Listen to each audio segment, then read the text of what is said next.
Angel had never disobeyed a command in 3 years of service until that night at the airport. She lunged at a baby stroller, barking nonstop, refusing to back down even as the mother screamed and passengers scattered in panic. At first, everyone thought the dog had simply lost control, but when Officer Mercer lifted the baby's blanket, what he found beneath sent airport security into chaos and revealed a story far deeper than anyone expected. So, what exactly was hidden beneath that stroller pad, and why was it there in the first place? First, hit that subscribe button and drop a comment below telling us where in the world you're watching from. Now, without further ado, let's get into it. The fluorescent lights of San Francisco International Airport's Terminal G cast harsh shadows across the polished floor as passengers from the late Seoul flight shuffled through customs. Officer Ethan Mercer watched his canine partner Angel, a sleek Belgian Malinois with intelligent amber eyes, perform her routine inspection of the queue. Nothing about this final flight seemed unusual until Angel's demeanor changed in an instant. Without warning, the disciplined customs dog jerked her head toward a young woman pushing a baby stroller. Angel's ears pricked forward, her body tensed, and before Mercer could tighten his grip on the leash, she lunged forward with startling force. "Angel, heel!" Mercer commanded, but it was too late. The canine leapt directly toward the stroller, front paws landing on its edge as the woman screamed and jumped backward.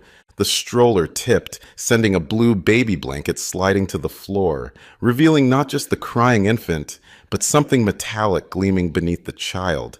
The woman's face drained of color as Mercer caught a glimpse of what had been hidden. "Gun! Everybody down!" Security personnel shouted, their hands reaching for weapons as travelers scattered in panic. What had begun as a routine customs check had just revealed something that would send airport security racing into action and change multiple lives forever. Officer Ethan Mercer hadn't planned on a career in customs and border protection. A training accident had ended his Marine Corps career, leaving him with a titanium rod in his right leg in a search for purpose that eventually led him to the CBP.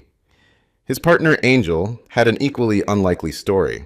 Found abandoned near the Arizona border, most handlers had passed over the stray with an unknown history until Mercer recognized her extraordinary intuition.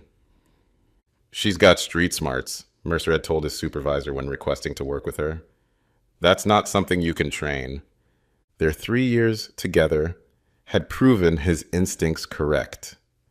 What Angel lacked in pedigree, she made up for with an uncanny ability to read human behavior. While other canines tracked scents with textbook precision, Angel seemed to detect deception itself, subtle shifts in posture, micro-expressions, or nervous gestures that often escaped human notice. Their partnership had been forged through countless hours of training and real-world experience. The breakthrough had come early, during a routine practice sweep, when Angel had veered off from a planted training scent to alert on a maintenance worker's bag that wasn't part of the exercise.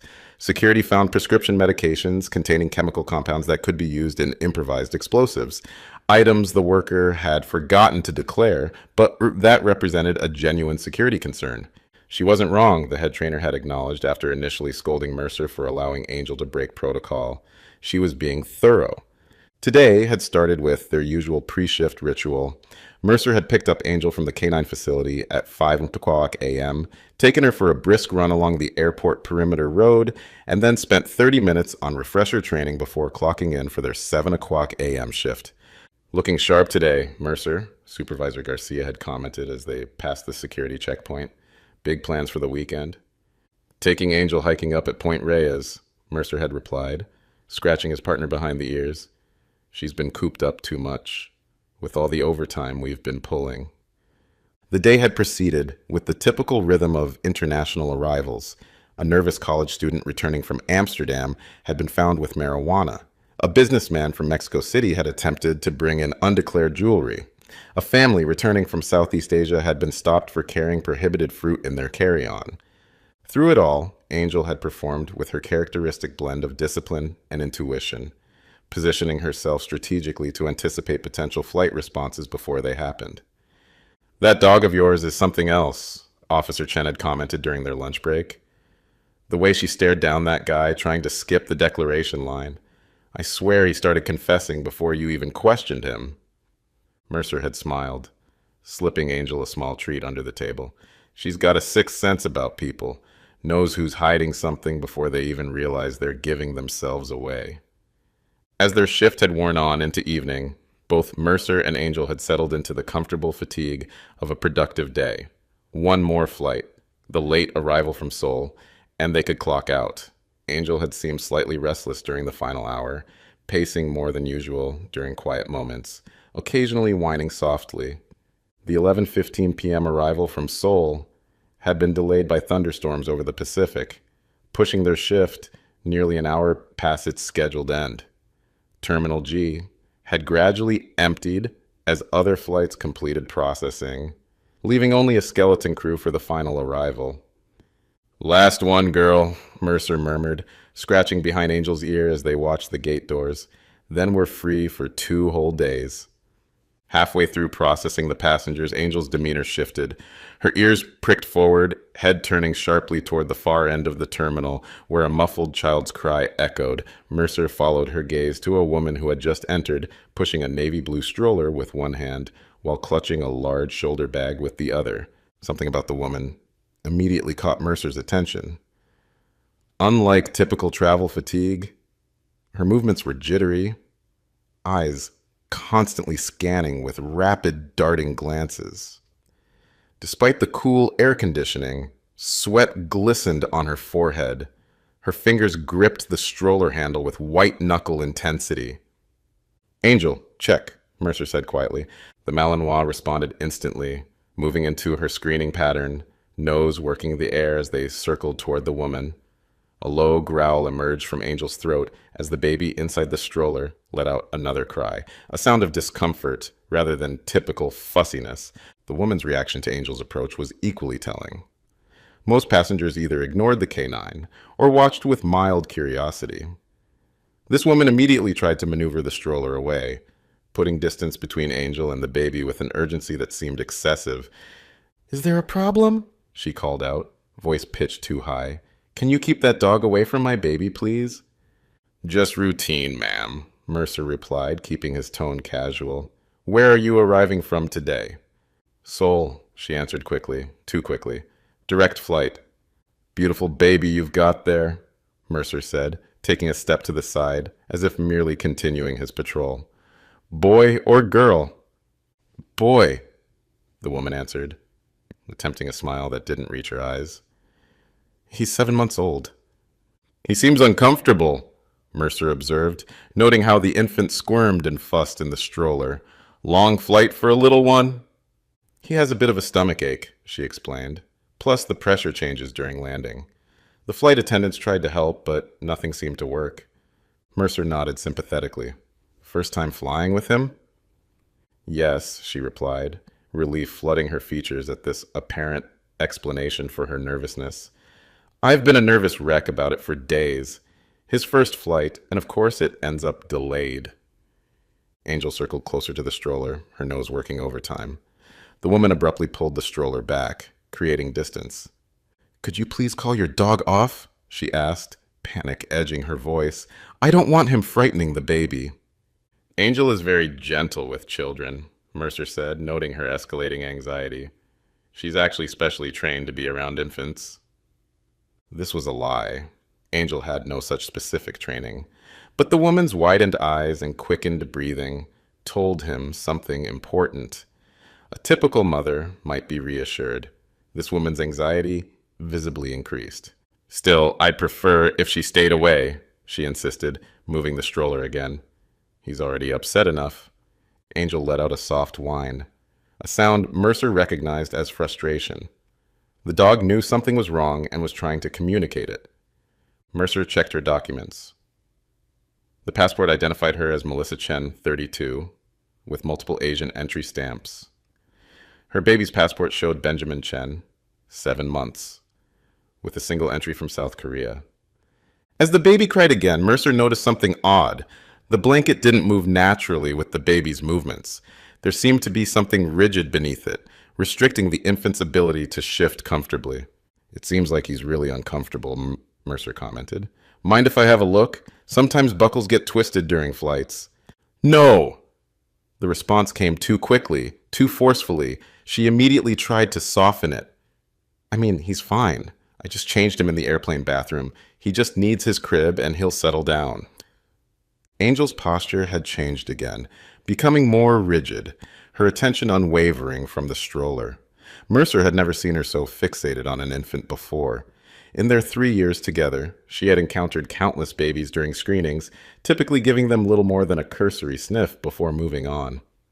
That's a nice cross necklace, Mercer observed, noting the gold chain around the woman's neck.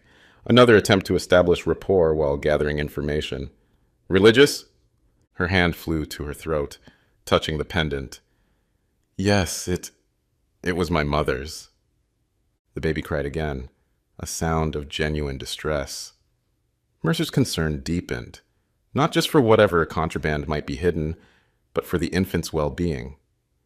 Ma'am, I understand you're tired and wanting to get through customs, he said, abandoning the casual approach. But my canine partner is indicating that something requires further inspection, and I can see that your baby is in discomfort. I need to check the stroller. Fear flashed across her face, followed by an attempt at outrage. This is ridiculous! You're harassing a single mother because your dog is poorly trained. Deciding to try a strategic retreat, Mercer gently tugged Angel's leash. Come, Angel, let's continue our rounds. To his surprise, Angel resisted, something she had never done. The Malinois planted her feet firmly, refusing to move away from the stroller. Instead of complying, she began to bark urgently, the sound echoing through the now quiet terminal. Several customs officers looked their way, including Supervisor Garcia, who approached rapidly. Control your dog, Ms. Chen demanded, her face flushing with what appeared to be anger, but what Mercer now recognized as fear. I apologize for the disturbance, Mercer said, genuinely embarrassed by Angel's unprecedented behavior. Nevertheless, her insistence only strengthened his suspicion. In 3 years, she had never, not once, disobeyed a direct command unless there was significant cause. What's going on here, Mercer? Garcia asked, his expression concerned. Sir, Angel has been alerting strongly to this passenger stroller. She's never behaved this way before. Angel suddenly lunged toward the stroller again, paws landing on its edge. The woman screamed, yanking it backward with enough force to nearly topple it. Get that animal away from my child, she shouted, loud enough that all processing in the terminal had stopped. Mercer quickly pulled Angel back. Angel, down, he commanded. And this time, she complied. Though her body remained tense, eyes locked on the stroller. Garcia glanced between the agitated woman, the whimpering baby, and the still tense Malinois. Ms. Chen, I apologize for any distress. Officer Mercer is one of our most experienced handlers, and if his canine is showing this level of concern, we do need to conduct a brief inspection. This is harassment, she insisted, her voice shaking. I want to speak to someone higher up. Mercer noticed her grip on the stroller had become almost desperate, her knuckles white against the handle. The baby continued to cry, his distress seemingly increasing. Ma'am, Mercer said quietly, I'm genuinely concerned about your baby's comfort. Something seems to be causing him significant distress. Please, let us check the stroller. If there's nothing of concern, you'll be on your way immediately, with our sincere apologies. For a moment, indecision flickered across her face. The baby let out another cry, this one weaker, almost exhausted. No, she said finally, her voice hardening. I won't have you traumatizing my child further. I know my rights. You need probable cause, not just a dog's behavior. Garcia stepped closer. Ms. Chen, at international borders, CBP has broad authority to conduct searches without warrants. Angel is a certified detection K9, and her alert constitutes sufficient grounds for inspection. After a tense standoff, they escorted Ms. Chen to secondary inspection room 3. Officer Ramirez, a female officer, joined them as Mercer examined the shoulder bag, finding nothing unusual. Angel, however, remained fixated on the stroller. Now I need to examine the stroller, Mercer said. Would you mind lifting your son out? Her body tensed. He's finally settling down. If I move him, he'll start crying again. Ms. Chen, Garcia insisted, we need to inspect the stroller completely. Ma'am, Officer Ramirez says softly, I'm a mother too. I know how protective we feel, but your baby seems uncomfortable. Let's make sure everything is okay. The woman's composure cracked, eyes welling with tears. You don't understand, she whispered. Help us understand, Mercer urged. Your baby's welfare comes first for all of us. With trembling hands, she lifted the baby from the stroller, cradling him against her chest. The infant, a beautiful child with dark hair and round cheeks, looked exhausted, his eyes half closed. Officer Ramirez will hold him while we check the stroller, Garcia instructed. No! Ms. Chen clutched the baby tighter. I won't hand him to strangers. Then please step back with your child, Mercer said, approaching the empty stroller. Angel was already there, nose working intently over the baby blanket. Mercer carefully lifted it, revealing what appeared to be a standard stroller pad beneath. But as he ran his hand over the padding, he felt something unmistakable, a hard, unnatural shape beneath the fabric. Using his pocket knife, he carefully cut a small slit in the pad seam, then pulled the opening wider. His breath caught as the metallic gleam of a handgun became visible, secured to the stroller's frame beneath the padding. Not just any handgun, a Glock 19 loaded, with the safety off. Gun, he announced calmly, immediately stepping back and drawing his service weapon. Ma'am, please place the baby in the stroller and step away. The color drained from her face. It's not what you think. Place the baby in the stroller now, Garcia repeated, his hand also moving to his weapon. Tears streamed down the woman's face as she gently placed the now sleeping infant back in the stroller, carefully avoiding the exposed weapon. He doesn't know, she whispered. He had nothing to do with this. Step back and place your hands behind your head, Mercer instructed, maintaining his professional demeanor despite the adrenaline surging through his system. She complied, her body seeming to fold in on itself as she assumed the position. Garcia quickly secured her with handcuffs while Mercer called for additional officers and an evidence team. Melissa Chen, you're being detained for bringing an undeclared firearm through an international border, Garcia informed her, reciting her rights as Mercer carefully secured the weapon. Upon closer inspection, the gun's serial number had been filed off, indicating it was likely stolen or intended for illegal use. Beneath the stroller padding, they also discovered a small plastic bag containing additional ammunition. As Officer Ramirez gently lifted the baby, checking him for any injuries, Mercer knelt beside Angel, who had finally relaxed now that the hidden threat had been revealed. Good girl, he whispered, running his hand along her sleek coat. You knew all along. The Malinois leaned against his leg briefly, their private moment of acknowledgement before returning to the professional distance required during processing. Ms. Chen stood silently, tears continuing to fall as she watched Officer Ramirez tend to her baby. Whatever her story was, Mercer knew it was far more complicated than a simple smuggling attempt. No one risked bringing a concealed weapon through international customs, with their infant strapped above it, without profound desperation or fear. Ms. Chen, Mercer said, we need to know the truth now. Why were you bringing this weapon into the country, and whose safety were you concerned about? 3 hours later, Mercer sat across from Melissa Chen in the airport's secure interview room. The stark fluorescent lighting emphasized the dark circles under her eyes and the tear tracks on her cheeks. Her handcuffs had been removed, a cup of untouched coffee cooling on the table before her. In the adjacent room, Officer Ramirez remained with baby Benjamin, who had been examined by airport medical staff and declared healthy, though dehydrated and exhausted. Agent Diana Powell from Homeland Security had joined the interview, adding her expertise in human trafficking and domestic violence cases that crossed international borders. Ms. Chen, Mercer began, Angel lying alertly at his feet, the weapon you were transporting has been identified as stolen from a gun shop in Tacoma last year. The penalties for international weapons smuggling are severe, 20 years minimum. If you're involved with arms trafficking, cooperation now is your best option. She looked up, her eyes hollow with exhaustion, but suddenly fierce. I'm not a weapons dealer. I was trying to protect my son. From what? From his father, she replied, her voice breaking slightly. His name is Robert Keller. We met in Seattle 4 years ago when I was working as a translator for a tech company. He was charming, successful, everything I thought I wanted. She paused, struggling to maintain composure. The abuse started after we were married. Small things at first, controlling my schedule, isolating me from friends. Then it became physical. Why didn't you report it? Mercer asked, though he knew the common reasons. I did once, she replied bitterly. The responding officers were his friends from his security company. Nothing happened, except he punished me worse afterward.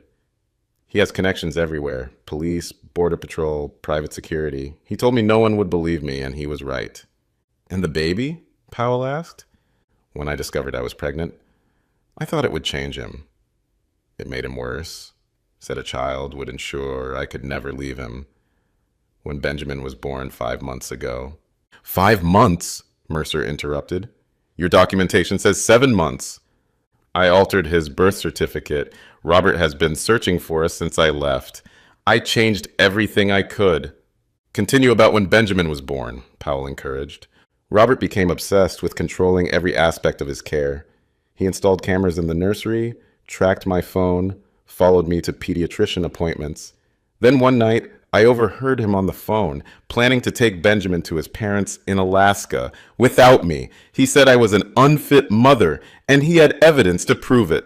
She took another sip of coffee, her hand steadier now. I knew then I had to leave. My parents are in Seoul, my real parents, not the fake background I created in my customs declaration. I used cash to buy tickets, left in the middle of the night while Robert was on a business trip. And the gun? Mercer asked. Robert has firearms everywhere. I took one from his collection before I left. I knew if he found us. She didn't finish the sentence. I couldn't leave it in Seoul with my parents, and I was afraid to fly without protection.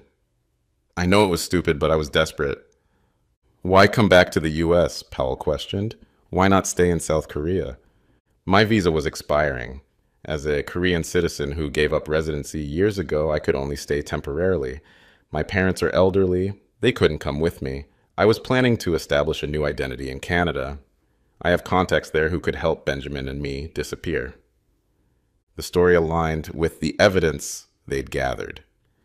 Her passport contained a Korean citizenship stamp, not American as she'd initially portrayed. Calls to South Korean authorities had confirmed her parents' existence and collaborated parts of her timeline. Ms. Chen, Powell said carefully, we need to verify your claims about Robert Keller. Do you have documentation of the abuse? Police reports, medical records, anything? She reached up to touch her cross necklace, a gesture Mercer had noticed repeatedly. The evidence is right here, she said quietly, twisting the gold cross to reveal a tiny USB drive built into its base. Videos from our home security system, hospital records I managed to download, financial documents showing how he controlled all our accounts, everything. Powell took the USB drive, promising to review it immediately. I understand why you felt you needed protection, Mercer said, but bringing an unsecured weapon beneath your baby? I know, she interrupted, fresh tears welling.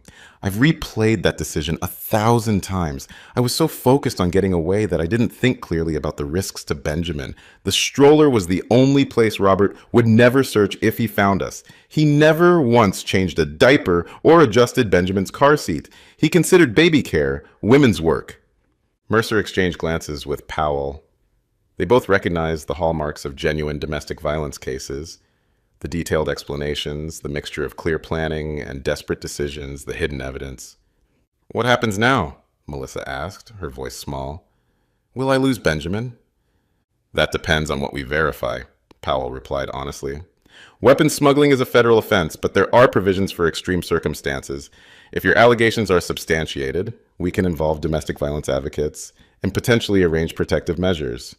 He'll find us, Melissa whispered. He always said if I ever left, he'd find me and take Benjamin. Said no court would give custody to an unstable foreign woman over an American businessman with resources. Mercer felt Angel shift at his feet, the Malinois having remained attentive throughout the interview. Her earlier behavior made perfect sense now. She hadn't just detected the weapon, but had sensed the woman's genuine fear and the baby's discomfort. "Ms. Chen," Mercer said, making a decision he hoped he wouldn't regret, "I believe you, and I promise we'll do everything possible to keep you and Benjamin safe while we investigate. But you need to trust the process and be completely honest with us moving forward." For the first time since they'd encountered her, Melissa's expression showed something beyond fear, a fragile hope that, perhaps this time, someone would actually help.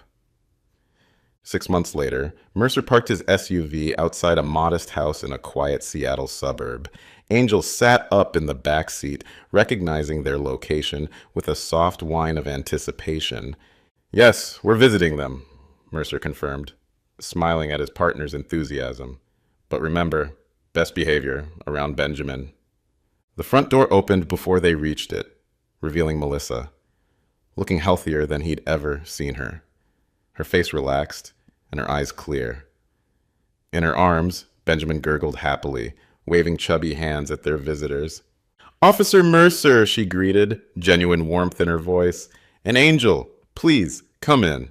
The home was small but comfortable, with toys scattered across the living room floor and children's books stacked on the coffee table. Photos showed Benjamin with his grandparents, who had received emergency visas during the legal proceedings. "How are you both settling in?" Mercer asked. "Better each week," she replied, watching as Angel cautiously approached Benjamin, lying down at a respectful distance while the baby regarded her with fascination. The restraining order was extended again, and Robert's bail was revoked after he tried to contact me through a coworker. The evidence on Melissa's USB drive had proven extensive and damning. Security footage showed multiple instances of physical abuse, Robert shoving her into walls, dragging her by her hair, once even striking her while she was holding the newborn Benjamin. Financial records revealed systematic isolation and control, with Robert limiting her access to their joint accounts and monitoring every purchase. Medical records documented accidents that clearly weren't, including a broken wrist and multiple bruises that hospital staff had noted as suspicious. Most damning were recorded phone conversations where Robert discussed using his connections to have Melissa deported if she ever tried to leave, including plans to report her as an unfit mother based on fabricated evidence.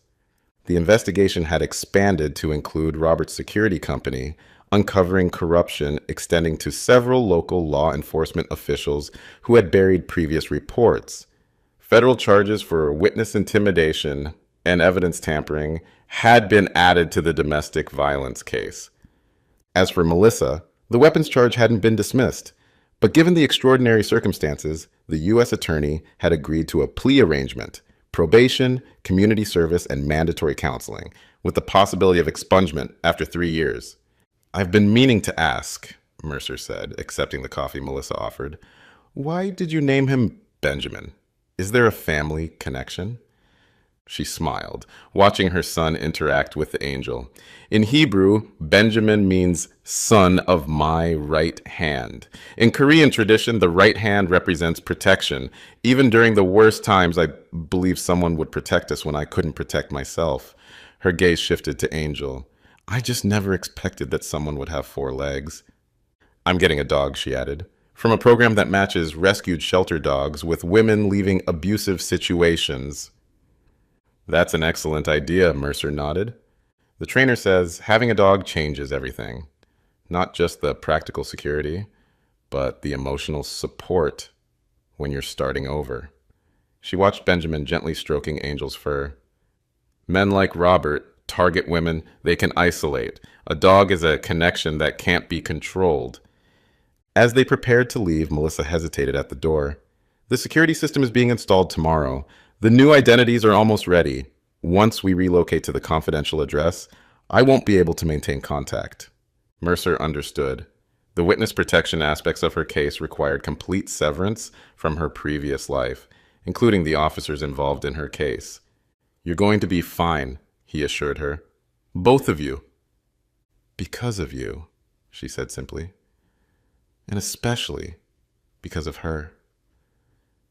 She knelt to Angel's level, meeting the dog's intelligent gaze directly. "Thank you for seeing past what I was doing to why I was doing it. Thank you for saving us both." Angel responded with a gentle nudge of her nose against Melissa's hand, a gesture that needed no translation. As they drove away, Mercer glanced at Angel in the rearview mirror. You knew she wasn't a criminal from the start, didn't you? You sensed she was protecting her baby, not smuggling for profit. Angel's ears perked forward at the sound of his voice, her expression somehow conveying both wisdom and innocence simultaneously. A reminder that sometimes the truest understanding comes not from words or evidence, but from instincts humans have forgotten how to trust. Have you ever witnessed an animal sense danger or deception when humans missed all the signs? Animals often possess an uncanny ability to read situations beyond our understanding, reminding us that intelligence takes many forms beyond human perception. What would you have done in Melissa's position? Risk everything to protect your child, even knowing the legal consequences could separate you. If this story touched you, make sure to hit that like button and subscribe to our channel for more extraordinary canine tales. Press the notification bell so you never miss our new uploads. Share this video with friends and family who appreciate remarkable stories about customs dogs and the incredible officers who work with them. Check out our other canine hero stories appearing on your screen right now, including the amazing tale of a tracking dog who found a missing Alzheimer's patient during a blizzard, and the bomb detection K9 who cleared a school minutes before disaster. We'll see you tomorrow, same time, with another brand new video.